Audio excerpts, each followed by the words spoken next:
Per un momento sì, ho pensato di lasciare. Per un momento ha pensato di lasciare. Lo racconta con emozione Lorenzo Cracco. Ha pensato di mollare, di non insistere a fare il sindaco di Bolzano Vicentino.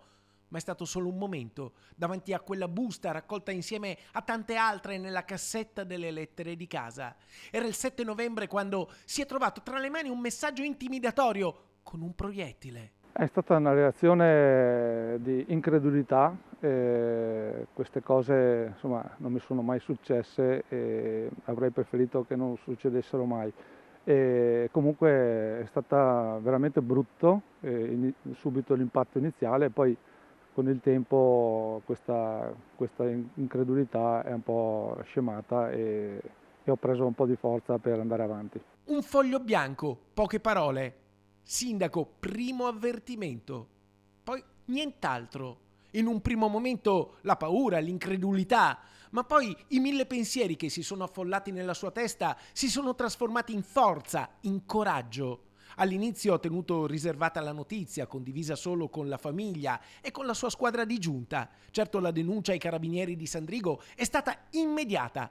Lorenzo Cracco, in carica dal maggio del 2023 con la sua lista civica Vivere Bolzano Futura, si è chiesto sin da subito perché, la genesi di quella minaccia, chi la possa aver partorita e per quale motivo. Facendomi un po' un esame di coscienza e scandagliando un po' la mia vita privata, un po' la mia vita lavorativa, un po' la mia vita di sindaco, ho capito che io posso andare a testa alta e senza problemi. Ma c'è un altro dettaglio, la busta shock era una busta anonima, bianca, non è stata spedita, è stata portata a mano. Quello che mi dà più fastidio di questa vicenda è che qualcuno sia arrivato proprio fino all'uscio di casa mia e abbia introdotto questa busta nella mia cassetta della posta, quindi vuol dire che questa persona cioè, ce l'avevo a poca distanza, no? E quindi sì, questo mi dà più fastidio di tutto il resto. Oggi il telefono di Lorenzo Cracco urla, suona in continuazione, tante chiamate, tanti messaggi di solidarietà, di vicinanza. Non è solo Lorenzo Cracco e lui ha deciso, non si ferma, va avanti, con più coraggio e più convinzione di prima.